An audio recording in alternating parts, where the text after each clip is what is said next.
हम अभी ब्याज के लेक्चर पर चर्चा कर रहे थे। लास्ट लेक्चर में हमने देखा था सिंपल इंटरेस्ट कैसे निकालते हैं, साधारण ब्याज कैसे निकालते हैं, उसके बहुत सारे सवाल भी हमने किए थे। दोस्तों मैंने लास्ट लेक्चर में आपसे चर्चा भी की थी कि कंपाउंड इंटरेस्ट कैसे निकालते हैं और कंपाउंड इंटरेस्ट के बारे में आपको इंट्रोड्यूस किया था।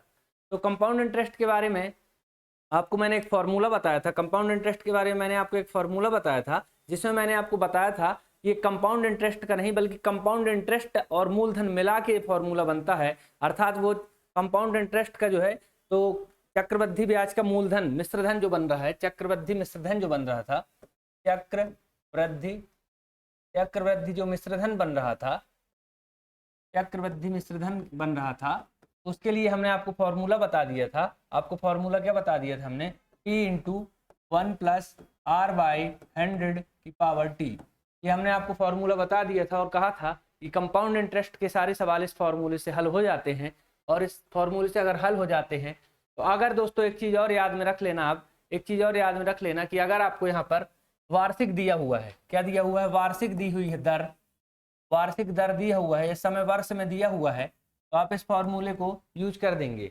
लेकिन अगर आपको यहाँ पर दर इस समय छमाही दे दिया, क्या दे दिया? छमाही दे दिया, 6 महीने के लिए बात कर दिया, तो आप बस क्या करिएगा, आपकी दर R/2 हो जाती है क्योंकि 6 महीने की बात है। 6 महीने की बात है, अगर 12 महीने में आपको 12 महीने में 10% ब्याज लगती है तो 6 महीने में R/2 यानी 5% ब्याज लगेगी। तो इस हिसाब से ये चीज़ यहाँ पर बन जाती है। तो इस तरह से आप क्या करिएगा, आपका फॉर्मूला वही रहेगा, बस नॉर्मल यहाँ पर चेंजेस ये आते हैं।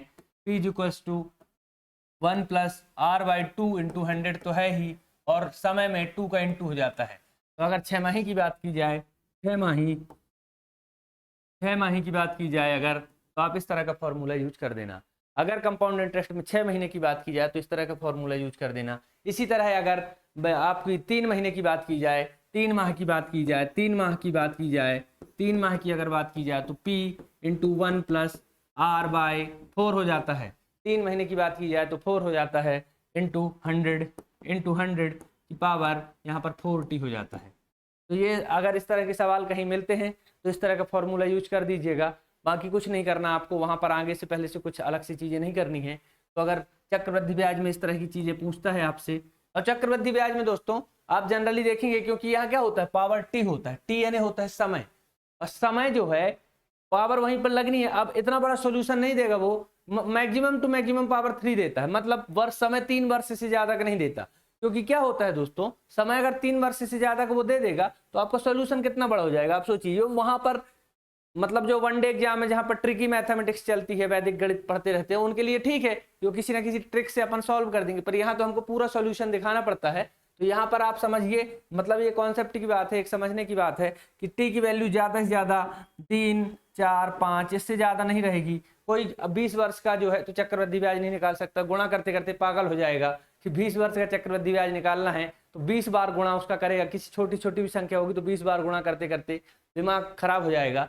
तो आपको ये चीजें मैंने आपको बताया था, ये चीजें आपको बताया था मैंने, और कुछ सवाल भी मैंने आपको चक्रवृद्धि ब्याज से संबंधित करवाए थे। साधारण ब्याज के हमारे सारे प्रश्न अच्छे लेवल के प्रश्न भी हो गए थे, और यहाँ पर चक्रवृद्धि ब्याज के मैंने आपको फॉर्मूला और एक आध दो सवाल करवाए थे। तो चलिए आज के लेक्चर से सवाल आगे बढ़ाते हैं और चक्रवृद्धि ब्याज से संबंधित कौन कौन से सवाल आते हैं तो उसको करने की कोशिश करते हैं। और याद रखिएगा कि चक्रवृद्धि ब्याज से संबंधित प्रश्न पहले आ चुके हैं, चक्रवृद्धि और साधारण ब्याज को मिलाकर भी आ चुके हैं, तो ये सारी चीजें आपको याद रखना है। तो आइए आगे क्वेश्चन करते हैं। हम यहाँ पर आगे क्वेश्चन करते हैं, कौन सा प्रश्न आएगा आपके सामने, देखिए क्वेश्चन मान के चलिए आपके सामने यहाँ पर आया कि 16,000 का देख लीजिए क्वेश्चन, 16,000 का 10% वार्षिक, 10% वार्षिक दर से 1 वर्ष का, दर से 1 वर्ष का, 1 वर्ष का चक्रवृद्धि ब्याज याद करो, चक्रवृद्धि ब्याज याद करो। आप सोच रहे होंगे इस तरह का प्रश्न तो कल हो गया, नॉर्मल प्रश्न सूत्र लगाई करना है, और थोड़ा कुछ बताया है नया तो उस हिसाब का प्रश्न है। जबकि ब्याज प्रति छमाही देय हो, जबकि ब्याज प्रति छमाही देय हो, है ना। ब्याज क्या है? प्रति छमाही देय है। बाकी सारी चीजें आपको दी हैं, आप क्या करेंगे, हल करेंगे प्रश्नों को। प्रश्न को आप हल करेंगे, क्या पूछ लिया आपसे कि 16,000 रुपए का 10% वार्षिक दर से चक्रवृद्धि ब्याज याद करना है, और चक्रवृद्धि ब्याज याद करना है, ठीक है, पर आगे आपको कंडीशन दे दी कि ब्याज प्रति छमाही दे हो, मतलब 6 माह में ब्याज देने के लिए बात कर रहा है। तो आपको यहाँ पर हल लिखना है। हल कैसे होगा आपका? आपका मूलधन दिया हुआ है, क्या दिया हुआ है दोस्तों? मूलधन दिया हुआ है। मूलधन अगर दिया हुआ है 16,000 रुपए, और आपको दर दी है, दर बराबर दी है 10%, समय दिया हुआ है, समय दिया हुआ है 6 माह, तो आप क्या है, सूत्र लगा के यहाँ पर क्या नहीं निकाल सकते, आपको चक्रवृद्धि ब्याज ज्ञात करना है। तो आप सूत्र लगाइए, अमाउंट वाला सूत्र लगा दीजिए। अमाउंट आपको मिश्रधन यहाँ पर मिलेगा, अमाउंट इज इक्वल्स टू क्या होता है, P इंटू 1, P इंटू, यहाँ पर फॉर्मूला आपका भूल जाता है, P is equals to 1 plus R by 100 की power T, P into 1 plus R by 100 की पावर T। यहाँ पर ये फॉर्मूला हो गया है आपका अमाउंट का, ठीक है। ये अमाउंट का अगर आपका फॉर्मूला है तो यहाँ पर सारी वैल्यू पुट करना है, पर आपको क्या करना है, छमाही दिया हुआ है तो R को बटे 2 करना है और समय में 2 का गुणा करना है। तो अगर यहाँ फॉर्मूला आपका, इसलिए मैं आपको ये वाला फॉर्मूला अलग से रटने को नहीं बोल रहा, आप बस ये याद रखिए कि छमाही अगर दिया हुआ है तो 2R को बटे 2 करना है, और से T को क्या करना है, आपको T को 2 से इंटू करना है, ठीक है। तो T को 2 से इंटू कर दीजिए यहाँ पर, तो P है और 1 है, 1 प्लस R कितना है, R आपको दे दिया 10 बटे 2, बोला आपसे 2 गुणे 100, ठीक है। अगर छमाही है तो 2 से गुणा कर दीजिए, यहीं भी काट सकते थे, बटे 2 करके यहाँ सीधे वैल्यू रख देते, और यहाँ पर क्या है, वार्षिक है इंटू छमाही दे दिया तो 2 का गुणा कर दीजिए, ठीक है। वार्षिक तो रहेगा, इंटू 2 का गुणा कर देंगे, ठीक है। अब यहाँ पर इसको सॉल्व कर लीजिए, P की वैल्यू दी है, P की वैल्यू आपको दी है 16,000, तो अब इसको सॉल्व कर लेंगे आप लोग सॉल्व कर लेंगे इसको। 16,000 गुणे, यहाँ पर ये शून्य से शून्य कैंसिल हो जाएगा, तो 1/20 बचेगा, कितना बचेगा, 1 प्लस 1 बाई 20 पावर 2। 16,000 तो ज्यों का त्यों रहेगा, ये हो जाएगा, कितना हो जाएगा, 20 1 21, इसे कम 20 1 21/20 पावर 2, हो जाएगा 16,000 गुणे 16,000 गुणे, समझ रहे हैं आप लोग, सॉल्यूशन नॉर्मल सा है, 16,000 गुणे 21/20 गुणे 21/20। अब इसको सॉल्व कर लेंगे आप लोग, कैसे कर देंगे, 0 से 0 0 0 2 0 कैंसिल, 2 1 कम 2 2 8 16 80 आ गया, फिर 2 1 कम 2 40 दूनी 80 आ गया, 21 में 21 का गुणा करते हैं तो 441 आता है, पता है, तो 441 गुणे 40 कर दो, इसमें गुणा कर दो, 4 1 कम 4 4 चौके 16 4 चौके 16 1 17 और 0, तो 17,640 के आ गया। ये टोटल मिश्रधन अमाउंट आया। आप बस क्वेश्चन में हर बार ये जरूर याद रखना, चक्रवृद्धि ब्याज ज्ञात करने को कहा है, ये तो पूरा मिश्रधन आया, मतलब मूलधन और मिश्रधन मिला के। तो अगर ये मिश्रधन आया है तो अपन यहाँ पर क्या करते हैं, चक्रवृद्धि मिश्रधन बराबर चक्रवृद्धि ब्याज बराबर मिश्रधन माइनस मूलधन। तो मिश्रधन आपका ये आया 17,640 और मूलधन आपको दिया है 16,000। 17,640 अगर मिश्रधन आया है और 16,000 मूलधन दिया है तो घटा देंगे तो आपका कितना आ जाएगा, वही जो भी आपकी वैल्यू आ जाएगी, 17,640 में से 16,000 घट जाएंगे तो 1,640 मेरे ख्याल से आ जाएगा, ये आपका आंसर हो जाएगा। तो इस तरह के सवाल में आपको बस यहाँ पर बताने की जरूरत क्या थी, मुझे बताने की जरूरत ये थी कि समय अगर यहाँ पर छमाही दिया है तो दर को बटे से 2 कर देंगे और समय को गुणे से 2 कर देंगे, दर को बटे 2 कर देंगे, दर को डिवाइडेड बाय 2 कर देंगे और टाइम को मल्टीपल बाय 2 कर देंगे, तो यहाँ पर क्या हो जाएगा, ये आपका क्वेश्चन बन जाएगा। तो इस तरह के प्रश्न नॉर्मल से है, आपको सीधे सीधे तीनों वैल्यू दे दी, मूलधन दे दिया, दर दे दिया, समय दे दिया यहाँ पर, तो आपको क्या करना है, आपको नॉर्मली आंसर निकाल देना है इस फॉर्मूले में वैल्यूज रख के, ठीक है। इस फॉर्मूले में वैल्यूज रख देंगे तो आपका आंसर आ जाएगा। चलिए चलते हैं नेक्स्ट क्वेश्चन की तरफ। अब क्वेश्चन का लेवल थोड़ा बढ़ा देंगे ताकि आपको क्या हो जाए, ताकि आपको यहाँ पर अच्छे से चीजें कंठस्थ हो जाएं, याद हो जाएं कि हमको कैसे कैसे प्रश्न वहाँ आएंगे, और ये फॉर्मूला और मूला तो आपको हमेशा याद रहना ही चाहिए। चलिए चलते हैं अगले क्वेश्चन की तरफ। अगला क्वेश्चन आपको क्या कहता है, थोड़ा पहले मैं सामान्य क्वेश्चन करने की कोशिश करता हूँ। सामान्य क्वेश्चन में जैसे आपके पास है कि कितने समय में, क्वेश्चन है समय पूछ लेगा, यहाँ पर देखिए कैसे करते हैं। कितने समय कितने समय में 10% वार्षिक 10% वार्षिक चक्रवृद्धि ब्याज की दर से 2000 का मिश्र धन कितना हो जाएगा? 2420 रुपए हो जाएगा। 2420 रुपए हो जाएगा। सब चीजें दी हुई हैं, समय निकालना है। सब चीजें दी हुई हैं, समय निकालना है। कैसे? आपसे प्रश्न पूछ लिया कि कितने समय में 10% वार्षिक चक्रवृद्धि ब्याज की दर से 10% वार्षिक चक्रवृद्धि की दर से 2000 का 2420 हो जाएगा। ठीक है, अब आप यहाँ पर पहली चीज तो ये समझिए कि आपको क्या क्या दिया है। पहली चीज तो आपको दिया है 10% दर दी है, आर की वैल्यू यहाँ पर दी हुई है। ठीक है, 10% अगर दर दी है चक्रवृद्धि ब्याज की दर से, आपको क्या दिया है? 2000 का यानी ये मूलधन दिया है।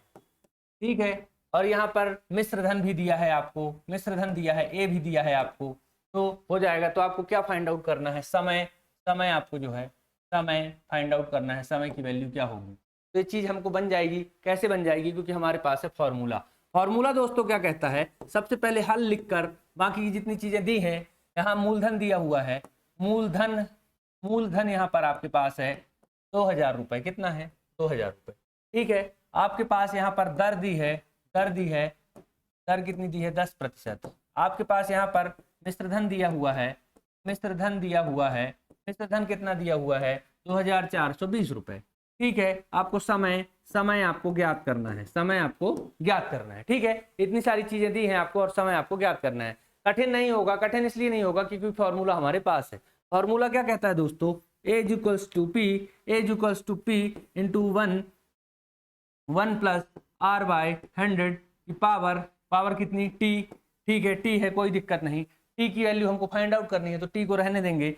A की वैल्यू हमको दी है मिश्र धन 2420 बराबर P की वैल्यू हमको दी है 2000 इंटू 1 प्लस R की वैल्यू हमको दी है 10/100 की घात T की वैल्यू तो फाइंड आउट करनी है, तो T की वैल्यू तो फाइंड आउट करनी है। ठीक है, फाइंड आउट करते हैं। ठीक है, यहाँ पर दिए 2420 के बटे में मैं ले जाता हूँ 2000 को, यहाँ पर गुणे में है तो वहां जाएगा तो बटे में हो जाएगा। ठीक है, 2420 बटे 2000 बराबर यहाँ 1, यहाँ 0 से 0 कैंसिल हो जाएगा, 10/100 है तो 0 से 0 कैंसिल होगा तो बचेगा 1/10। 1/10 में 1 जोड़ेगा तो अब आपसे जोड़ करते बनता है, ये हो जाएगा 11। 1 यहाँ पर हो जाएगा 10 धन 1/10, ये हो जाएगा की पावर T। ठीक है, तो ये बचाएगा 2420 बटे 2000। अभी इसको सॉल्व कर लेते हैं अपन। यहाँ पर जाएगा 11/10 की पावर T, 11/10 की पावर T। ठीक है, इसको सॉल्व करिए। 0 से 0 कैंसिल, 2 से कैंसिल कर दीजिए तो 2 1 कम 2, 2 2 नहीं 4, 2 1 कम 2, 2 से करिए 2 1 कम 2 और 0। ठीक है, तो आया 121/100 बराबर 11/10 की पावर T। ठीक है, अब ये किसी एक दूसरे से कैंसिल नहीं होते, पर आपको पता है कि ये 121 जो है ये 11 का वर्ग है। क्या है? 11 का वर्ग है। 11 का वर्ग है तो 11 बटे ये 10 का वर्ग है, 10 दम 100 और 11 11 221 का वर्ग बराबर 11/10 की पावर T। अब 11/10 की पावर T है और 11/10 की पावर 2 है, दोनों का कंपेयर कर लेते हैं तो T की वैल्यू 2 आ जाती है। कितनी आ जाती है? T = 2 आ जाता है। कठिन नहीं था, सवाल कठिन नहीं था, बस कॉन्सेप्ट को समझते चलिए। फॉर्मूला वही रहेगा, क्या क्या बता दिया मैंने आपको। मूलधन तो दिया हुआ था, आप इस सवाल को नोट डाउन भी कर सकते हैं क्योंकि बढ़िया सवाल, इस तरह के सवाल बन सकते हैं, कंफ्यूज होने की जरूरत नहीं है। और जब भी इस तरह के सवाल देगा एमपीपीएससी में, जब इस तरह के सवाल देगा तो यहाँ पर पावर जरूर कुछ ना कुछ बनेगी या किसी न किसी के वर्ग होंगे, तभी जाके वहां पर वर्ग या घन जो भी होगा तो बन जाएगा, तो आपकी क्या हो जाएगी? वैल्यू निकल आएगी। और वैल्यू निकालने के लिए बस आपको यहाँ पर नॉर्मल ये फॉर्मूले तीनों, आपको ये फॉर्मूला रखना है, क्या क्या दिया हुआ है वो रखना है और बस याद रखना है कि आप पूरा पूरा, अगर यहाँ पर अंदर भी कुछ का वर्ग बन रहा है तो बना लीजिए, क्योंकि पावर में टी है और टी की पावर को कंपेयर करेंगे हम। इस तरह की, इस तरफ वैल्यू सेम आना चाहिए। अगर यहाँ पर कुछ और आता और यहाँ पर कुछ और आता तो हमारा कंपेरिजन नहीं बन पाता, कंपेरिजन नहीं बन पाता। अगर सेम वैल्यू आई है तो कंपेरिजन बन गया और टी की वैल्यू 2 आ गई। और एमपीपीएससी जनरल क्वेश्चन ही पूछता है, इसलिए इस तरह के प्रश्न आपके सामने लाए जा रहे हैं। तो ठीक है, ये वाला प्रश्न आपको समझ में आ गया होगा। आप इस तरह के प्रश्न और ढूंढ ढूंढ के लगाइएगा। अपन चलते हैं अगले प्रश्न की ओर। ठीक है, अगला प्रश्न अपने सामने क्या है? अगला प्रश्न हम आपको देते हैं। अगला प्रश्न आपके सामने है, चलिए ये वाला प्रश्न लगा लेते हैं। क्वेश्चन पहले मैं क्या कर रहा हूं, आपको थोड़ा बेसिक लेवल के क्वेश्चन बता रहा हूं। रुपए 5000 पर 8% की वार्षिक ब्याज की दर से 1 वर्ष के लिए संयोजित होने वाले चक्रवृद्धि ब्याज एवं साधारण ब्याज का अंतर बताइए। ठीक है, चक्रवृद्धि ब्याज एवं साधारण ब्याज का अंतर बताना है। क्या पूछ रहा है? रुपए 5000 पर 8%, कितना है दर? आपको 8% वार्षिक ब्याज की दर, वार्षिक ब्याज की दर से 1 वर्ष, कितना? 1 वर्ष के लिए संयोजित होने वाले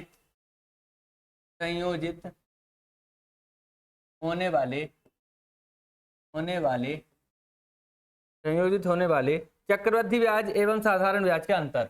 चक्रवृद्धि ब्याज एवं साधारण ब्याज का अंतर कोई बड़ी बात नहीं है, आप बहुत अच्छे से हल कर सकते हैं। पर इस तरह के प्रश्न जो हैं एमपीपीएससी में बन रहे हैं, इस तरह के प्रश्न एमपीपीएससी में बन चुके हैं। तो इस तरह के प्रश्न लाने के पीछे खास मकसद है और इस तरह के प्रश्नों की प्रैक्टिस भी की जाएगी।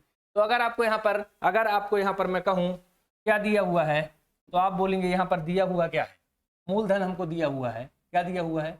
मूलधन हमको दिया हुआ है। मूलधन के साथ साथ दर दी हुई है, दर के साथ साथ 1 वर्ष का समय दिया हुआ है। और जब सारी चीजें दी हुई हैं और चक्रवृद्धि ब्याज पूछे चाहे साधारण ब्याज पूछे, दोनों चीज फाइंड आउट कर सकते हैं? नहीं कर सकते।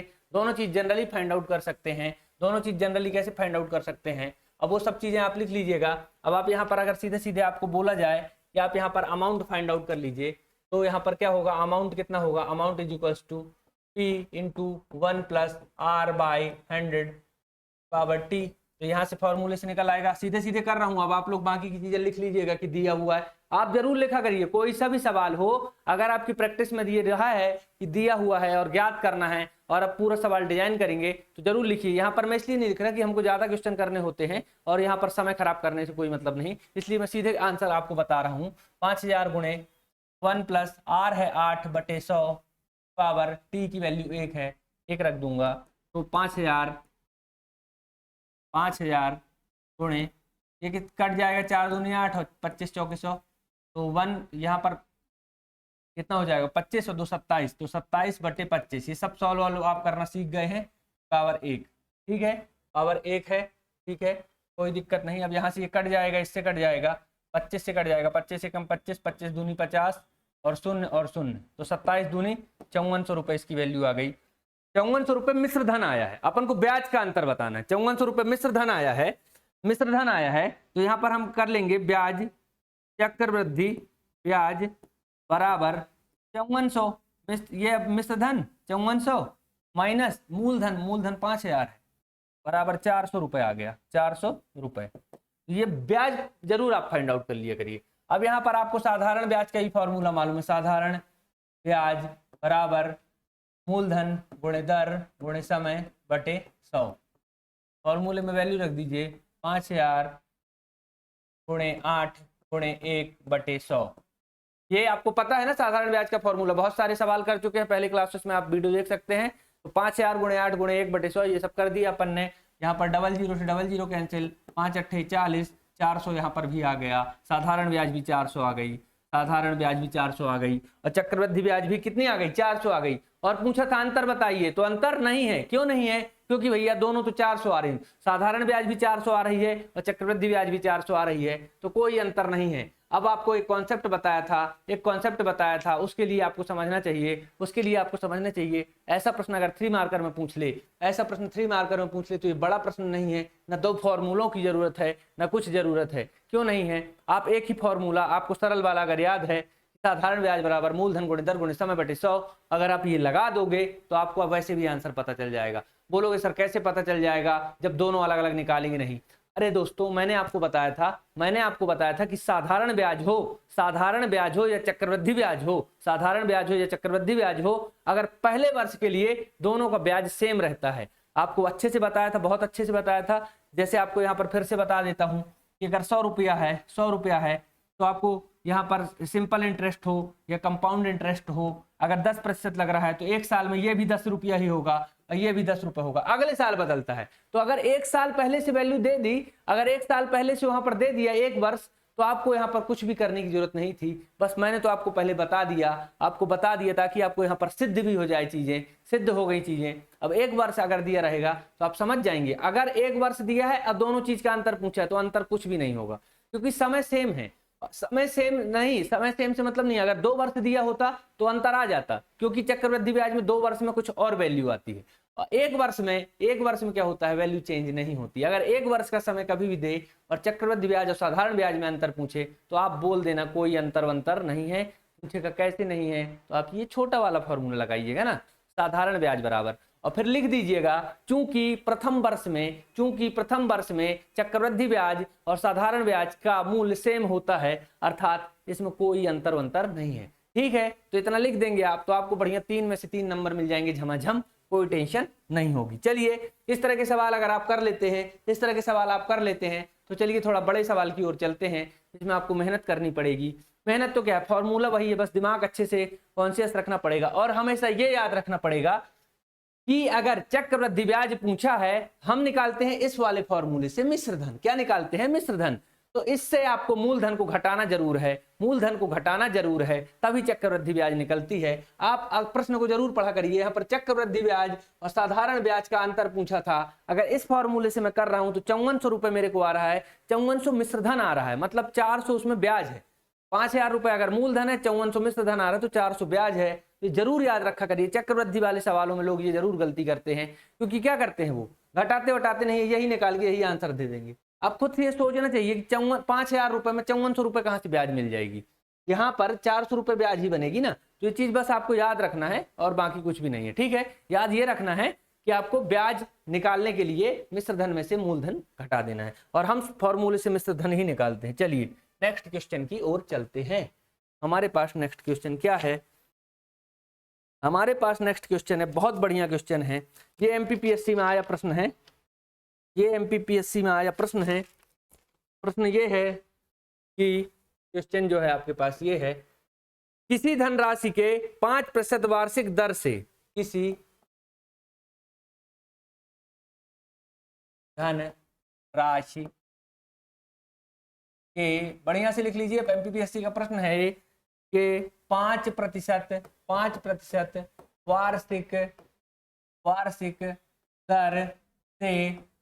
वार्षिक दर से 3 वर्ष के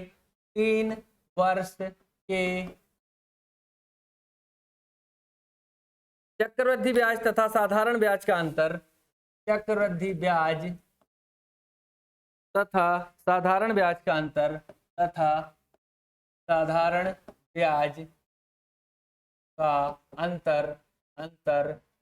साधारण ब्याज का अंतर कितना है आपका? 61 रुपया है। तो मूलधन ज्ञात कीजिए। तो मूलधन करें, पी की वैल्यू ज्ञात करना है। ठीक है, क्या करना है? पी की वैल्यू ज्ञात करना है। किसी धनराशि के 5% वार्षिक दर से 3 वर्ष के चक्रवृद्धि ब्याज एवं साधारण ब्याज का अंतर 61 रुपए। एमपीपीएससी का आया हुआ प्रश्न है, इसलिए इस कैटेगरी के प्रश्न करा रहा हूं। अभी पिछला प्रश्न भी कराया, तो इस कैटेगरी के प्रश्न आपको करना है। तो अब आपको क्या है, यहाँ पर अंतर भी दिया हुआ है, दोनों का, कंपाउंड इंटरेस्ट और सिंपल इंटरेस्ट का अंतर भी दिया हुआ है। अब आपको ये पता होना चाहिए कि अगर समय सेम है, 2 वर्ष का समय, 3 वर्ष का समय है, तो कंपाउंड इंटरेस्ट ज्यादा होगी, क्योंकि उसमें ब्याज में भी ब्याज लगता है। तो कंपाउंड इंटरेस्ट से सिंपल इंटरेस्ट को माइनस कर देते हैं। क्या करते हैं? माइनस कर देते हैं। और यहाँ पर क्या करते हैं? फॉर्मूला भी लगा देते हैं। और फॉर्मूला अपन लगा देते हैं यहाँ पर कंपाउंड इंटरेस्ट और सिंपल इंटरेस्ट का फॉर्मूला। तो कंपाउंड इंटरेस्ट यहाँ पर आपको पता है, आपको कंपाउंड इंटरेस्ट में आपको पता है क्या करते हैं। देखिए मैंने आपको बताया था कि जो ए का फॉर्मूला होता है, अमाउंट का फॉर्मूला होता है, अमाउंट का फॉर्मूला होता है, ये मिश्रधन होता है। क्या होता है? मिश्रधन होता है दोस्तों। और मिश्रधन का फॉर्मूला आपको पता है, P × 1 + R/100⁻T ये होता है। और मैं आपसे हमेशा कहता हूं कि अगर ये आप इस फॉर्मूले से निकाल रहे हैं तो आपके पास क्या आती है? मिश्रधन आती है। क्या आती है? मिश्रधन आती है। और इसमें से आप मूलधन को माइनस कर दिया करिए, अर्थात -P कर दिया करिए, P कर दीजिए, तो आपका क्या निकल आता है? यहाँ पर ब्याज निकल आती है। कौन सी ब्याज निकल आती है? कंपाउंड इंटरेस्ट निकल आती है। कंपाउंड इंटरेस्ट का फॉर्मूला यही बनता है ना, आपको पहले ही हर बार बता रहा हूं कि मिश्रधन में से मूलधन को घटा दीजिए तो आपको क्या निकल आएगी? ब्याज निकल आएगी। तो ये फॉर्मूला आपके पास बनता है। ये फॉर्मूला अगर आपके पास बनता है दोस्तों, ये फॉर्मूला अगर आपके पास बनता है तो इस सवाल में ये फॉर्मूला अब आपके पास काम आएगा कि किसी धनराशि के 5% क्या है? 5% वार्षिक दर से 3 वर्ष समय दे दिया, 5% दे दिया है ना, दर से अंतर दे दिया है आपको। अंतर यहाँ पर 61 रुपए दे दिया है। ठीक है, दिया है अगर इतनी सारी चीज, तो हमसे पूछ रहा है मूलधन बताइए। तो मूलधन मैं भी बता दूंगा, आप भी बता देंगे, है ना। दोनों का अंतर दिया है, साधारण ब्याज और एवं चक्रवृद्धि ब्याज एवं साधारण ब्याज का। तो आपको यहाँ पर लिखना क्या है? क्या लिखना है? अंतर दिया है दोनों का, तो आपको अंतर लिख लेना है कि अंतर ब्याज का अंतर बराबर कितना? किसका अंतर दिया है? चक्रवृद्धि ब्याज यानी compound interest minus simple interest. Simple interest, इसको आप एक काम करिए, आप ना इसको अच्छे से लिख लीजिए ताकि आपको क्या है, चक्रवृद्धि ब्याज, एमपीपीएससी में पूरा पूरा लिखो, तभी कई बार बोलते शॉर्टकट नहीं लिखना चाहिए। चक्रवृद्धि ब्याज माइनस साधारण ब्याज, ये आप लिख लीजिएगा पूरा पूरा साधारण ब्याज। ठीक है, अब चक्रवृद्धि ब्याज का अंतर यहाँ पर हमको दिया है। अंतर कितना दिया है दोस्तों? 61 रुपया दिया है। कितना दिया है? 61 रुपया अंतर दिया है, बराबर चक्रवृद्धि ब्याज का फॉर्मूला मैंने आपको बता दिया, मूलधन माइनस करना ही पड़ेगा तभी आएगा। तो हम लिख लेंगे P × 1 + R/100⁻T, 100⁻T minus P। और आपको साधारण ब्याज का फॉर्मूला तो पता ही है, इतना सरल फॉर्मूला है, इससे सरल दुनिया में कुछ नहीं होता है। क्या होता है? मूलधन गुणे दर गुणे समय बटे 100, मूलधन गुणे दर गुणे समय बटे 100। तो P मूलधन, P से प्रिंसिपल बोलते हैं, R को रेट बोलते हैं और T को टाइम बोलते हैं, T बटे 100। ये हो गया, ये आपका इजी सा फॉर्मूला हो गया। अब इस सवाल में आपको क्या करना है? इस सवाल में आपको क्या करना है? देखिए, इस फॉर्मूले में वैल्यू को पुट आउट करना है। इस फॉर्मूले में वैल्यूज को पुट आउट करना है। पूरा सवाल बहुत अच्छे से देखिएगा, बढ़िया सवाल बनने वाला है। इस तरह का सवाल बन चुका है। बाकी की चीजें जो है दोस्तों आप लिख जरूर लीजिएगा, 11 नंबर का सवाल बनने की संभावना है इस तरह का सवाल, क्योंकि पहले पूछा जा चुका है। तो आप बाकी की चीजें लिख लीजिएगा। हमको दिया हुआ है, दर दिया हुआ है, दोनों ब्याज का अंतर दिया हुआ है, समय दिया हुआ है। तो अगर आप ये चीज लिख लेते हैं तो अब आगे सवाल को आप कैसे हल करेंगे, आगे सवाल को कैसे आप हल करेंगे, यहाँ पर वैल्यूज को पुट आउट करना है। तो 61 = P की वैल्यू हमको तो फाइंड आउट ही करना है। और एक चीज और देख लीजिए, तीनों में P है ना, यहाँ पर P, यहाँ पर भी P है, यहाँ पर भी P है और यहाँ पर भी P है। तो P को बाहर निकाल लूं। यहाँ पर आप लोग इसको बार मत लगा दीजिएगा, मैं ऐसे टिक मार दिया हूं तो कोई बार न लगा दिया। यहाँ पर तीनों में P है, अगर तीनों में P है अगर, तो मैं P को कॉमन निकाल सकता हूँ। P को कॉमन निकालेंगे तो हमारा अंदर की वैल्यू छोटी हो जाएगी, बढ़िया हो जाएगा सवाल। कितना हो जाएगा? 1 + R की वैल्यू दी है 5%, 5/100⁻³ माइनस P बाहर चला गया तो बचेगा 1, बचेगा कि नहीं बचेगा दोस्तों? बचेगा ना 1, माइनस P बाहर चला गया तो बचेगा R और T। तो R की वैल्यू दी है 5 और T की वैल्यू कितनी दी है? T की वैल्यू 3 दी है, 3/100। बहुत बढ़िया, कोई टेंशन नहीं। ठीक है, अब फिर से लिखिए। समझ रहे हैं आप लोग क्या क्या कर दिया मैंने? आपको ये चीज तो पहले ही बता दी कि मिश्रधन में से आपको मूलधन माइनस किया था, साधारण ब्याज। बहुत नॉर्मल सवाल है, कोई दिक्कत नहीं, बस आपको करने की प्रक्रिया आपको अच्छी रखनी है। सॉल्यूशन देखिए, 61 तो ज्यों का त्यों है, 61 ज्यों का त्यों है। अब P की वैल्यू तो फाइंड आउट ही करनी है, तो P को भी ज्यों का त्यों रख दिया। यहाँ पर बड़ा ब्रैकेट लगाया, 1 + 5/100, तो यहाँ पर आएगा 5 × 5 और 20 × 5 = 100। ठीक है, 20 × 5 = 100, 5 से कट गया तो ये हो जाएगा कितना? 20 × 1 = 21/20, 21/20 की पावर 3, 21/20 की पावर 3 -1, यहाँ से कटेगा 5 एकम 5, 20 पंचे 100, -3/20 कितना आएगा 3/20। यहाँ तक की चीजें समझ में मेरे ख्याल से सबको आ रही होंगी, कोई दिक्कत नहीं है, बस नॉर्मल सॉल्यूशन है, सॉल्यूशन को करते जाना है, अभी भी आगे सॉल्यूशन को करते जाना है। 61 इज इक्वल्स टू पी तो है ही, तो पी को रख देता हूं। यहाँ पर देखिए अब 21 गुणे 21 गुणे 21, क्योंकि और कुछ ऑप्शन है नहीं, और 20 गुणे 20 गुणे 20 यही है, क्योंकि कट पिट तो अब कुछ रहा नहीं है। तो अब आप साइड में कहीं कर लीजिए, आप रफ पेपर में कर लीजिएगा वहीं पर, या कहीं भी कर लीजिएगा, तो आपको पता है 21 गुणे 21 तो 441 होता ही है, उसमें कोई टेंशन नहीं।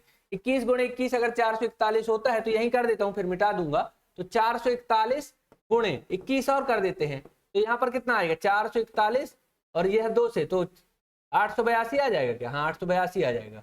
1 4 2 6, ठीक है, 2 2 2 नहीं, 2 1 2, 2 चौके 8, 2 चौके 8, 4 2 6, 8 4 12 की 2, 8 1 9, 9261 आ जाएगा। कितना आ जाएगा 9261, और 20 गुणे 20 गुणे 20 तो कर सकते हो, 2 2 4 2 8 और 3 शून्य, ठीक है, तो 9261 बटे 2 गुणे 2 गुणे 2, 2 2 4 2 8 और 3 शून्य, 3 शून्य क्योंकि 3 बार है तो 3 शून्य, ठीक है, ये चीज समझ में आ गई। ये सॉल्यूशन वॉल्यूशन आप बढ़िया कर लिया करो, यहाँ मैं आपको बता देता हूँ, चलो आज -1 तो है ही, और -3/20 भी है, ठीक है। अब इसको सॉल्यूशन कर लीजिए। अब यहाँ पर 61 है बराबर पी, देखिए पी जो कहते हैं, यहाँ पर इसका एलसीएम लेंगे तो सबसे बड़ी वैल्यू एलसीएम आ जाएगी, क्योंकि ये 8000, इससे ज्यादा आप क्या एलसीएम आएगा, तो 8000 आ गया, ठीक है। 8000 से यहाँ कटेगा तो 9 2 6 1 यहाँ पर आ जाएगा, -8000 आ जाएगा, कितना आ जाएगा 8000 आ जाएगा, और माइनस ये 20 से कटेगा, तो 20 से कटेगा तो 1 शून्य से 1 शून्य कट जाएगा, 400 आएगा, 4 तिहाई 1200 रुपए हो जाएगा, कितना हो जाएगा 1200 हो जाएगा जी। ये तो आपसे बन जाता है ना, करते क्या करते हैं इसमें, नीचे वाले का एलसीएम लेते हैं, और एलसीएम लेने के बाद इस संख्या में भाग देके ऊपर वाली संख्या को गुणा करते हैं, तो 8000 एलसीएम आएगा। क्यों आएगा 8000? क्योंकि इन तीनों में वो एलसीएम वो वैल्यू होती है, वो छोटी छोटी संख्या जो इन तीनों से कट सके। तो अब 8000 है तो 8000 तो खुद से ही कटेगा, इससे ज्यादा और कोई वैल्यू तो होगी नहीं, तो अगर 16000 लोगे तभी कट सकता है, तो 8000 के लिए 8000 एलसीएम आ गया, 8000 एलसीएम आ गया। अब 8000 में 8000 का भाग देंगे तो 1 आएगा, 1 में 9260 का गुणा करेंगे तो 9260 आएगा, 1 में किसी भी संख्या गुणा होगा तो वही संख्या रहेगी, माइनस यहाँ पर कुछ नहीं है तो 1 है, 1 का भाग देंगे तो 8000 आएगा, कितना आएगा 8000, और 8000 में 1 का गुणा करेंगे तो 8000 का 8000 रहेगा। यहाँ पर 20 का भाग देंगे इसमें 8000 में तो 400 आएगा, क्योंकि शून्य से शून्य कैंसिल, 2 चौके 8, तो 400 रुपए आएगा। 400 में 3 का गुणा करेंगे तो 1200 आएगा। ये चीजें समझने वाली है, ये चीजें आपको नॉर्मल सोल्यूशन है, कोई दिक्कत नहीं। 61 बराबर पी। अब आप देखिए 9261 कितना है 9261, और यहाँ पर 8000 1 9000, माइनस माइनस वाले जोड़ देते हैं, 8000 1 9000 और 200 रुपए, तो 9200 हो जाएगा, कितना हो जाएगा 9200, और 9261 माइनस 9200 बटे 8000, ये हो गया आपका सोल्यूशन। अब यहाँ पर इसको यहाँ पर ट्रांसफर कर दीजिए, बॉर्डर के इस पार जाएगा तो गुणे में हो जाएगा, बॉर्डर के इस पार जाएगा तो गुणे में हो जाएगा, तो आपको यहाँ पर क्या हो जाएगा, यहाँ पर कितना बचेगा 261 है, तो इतना 9261 में से 9200 जाएंगे तो सिर्फ 61 बचेगा, कितना बचेगा, तो 61 गुणे यहाँ पर कितना आपको आ गया 8000 आ गया, क्योंकि यहाँ बटे में है तो ऊपर जाएगा तो गुणे में, बट इसमें से घट के 61 आएगा तो 61 लिख दीजिए बराबर पी तो है ही, 61 से 61 कैंसिल, पी की वैल्यू आ गई 8000, पी की वैल्यू कितनी आ गई 8000। सवाल में कहीं कोई दिक्कत, कहीं कोई टेंशन, एक बार सवाल को पूरा देखिए समझिए, मैं फिर से आपको समझा रहा हूँ, क्योंकि इस तरह के सवाल आने की प्रबल संभावना बनती है, और बाकी यहाँ पर दिक्कत भी कोई नहीं है, नॉर्मल सवाल है, बस समझना क्या है कि अगर आपको क्या दिया हुआ है, अगर आपको यहाँ पर मिश्रधन दिया हुआ है, क्या दिया हुआ है, मिश्रधन दिया हुआ है, तो आपको क्या करना, उससे मूलधन को घटा के ब्याज निकाल लेना है। तो हम चक्रवृद्धि ब्याज का फॉर्मूला में यही तो किया, ये फॉर्मूला होता था मिश्रधन का, इसमें से पी को घटा दिया, मूलधन को घटा दिया, तो हमारा क्या बचेगा, चक्रवृद्धि ब्याज बचेगी, और साधारण ब्याज का फॉर्मूला तो हमको मालूम ही है। इस सवाल को आप फिर से देखिए, अच्छे से समझिए सवाल, कहीं कोई टेंशन नहीं, बस एक बार सॉल्यूशन कर देना है, कुछ नहीं करना।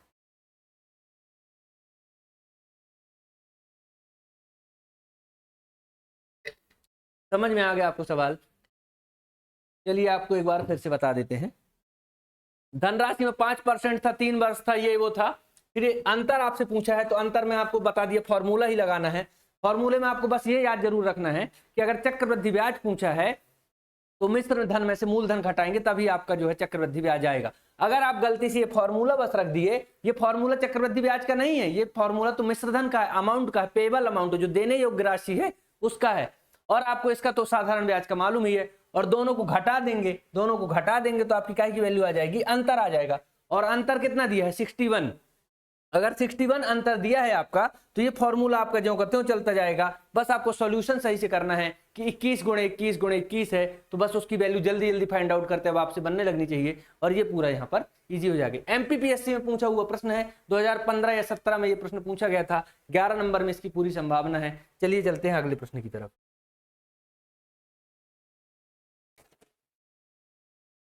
अगला प्रश्न सेम इसी तरह का है, आपको प्रश्न बता देता हूं, डिजाइन आप समझ जाएंगे कैसी है। प्रश्न की डिजाइन सेम होगी।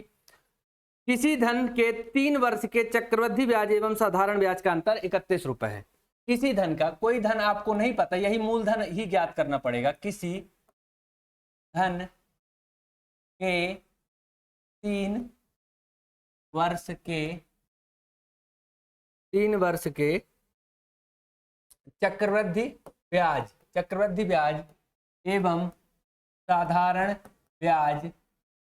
ब्याज का अंतर 31 रुपए, कितना 31 है, 31 है। यदि ब्याज की वार्षिक दर 10% हो तो वह धन ज्ञात कीजिए।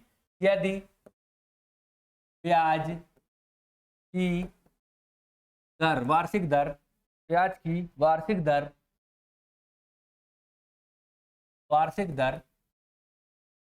सेम सवाल है, वार्षिक दर 10% हो तो वह धन ज्ञात करें,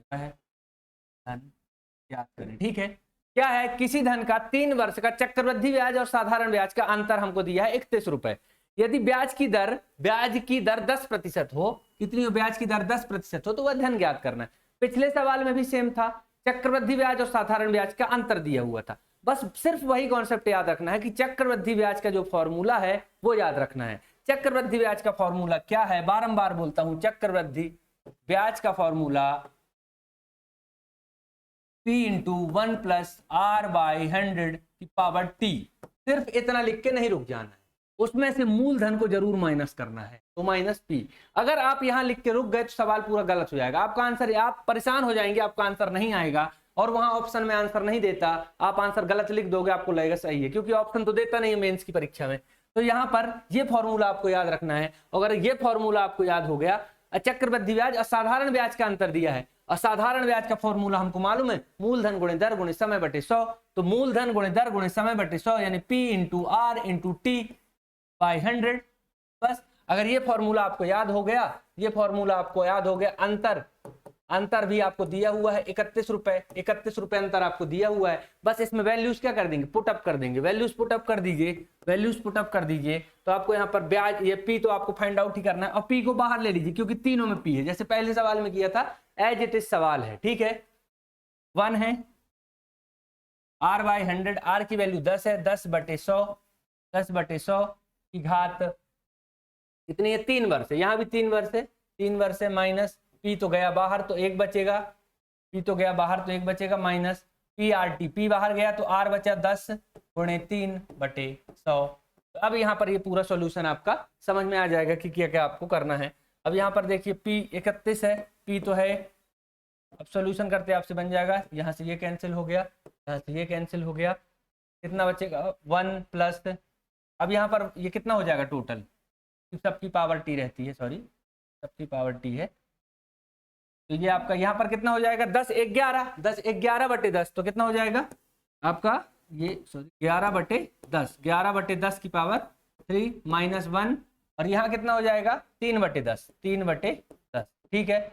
बस फिर वही प्रक्रिया हो जाएगी, 11 × 11 × 11, तो आपका जो भी वैल्यू आएगी 11 में 11 121 यहाँ पर लिख लिया करो, गुणे 11 कर लो, 11 × 11 की 11 दूनी 22, 1 23 की 3, हासिल 2, 11 × 11 12 13, 1331 आ गया, कितना आ गया 1331। तो 31 = P 1331/10 का 3 बार गुणा करेंगे तो 10 दाम 100 दाम 1000, 1 × 30 लिख लीजिए, -1 -3/10, ठीक है। अब यहाँ पर फिर जोड़ घटा कर दीजिए, जोड़ घटा करेंगे आप तो कितना आएगा P यहाँ पर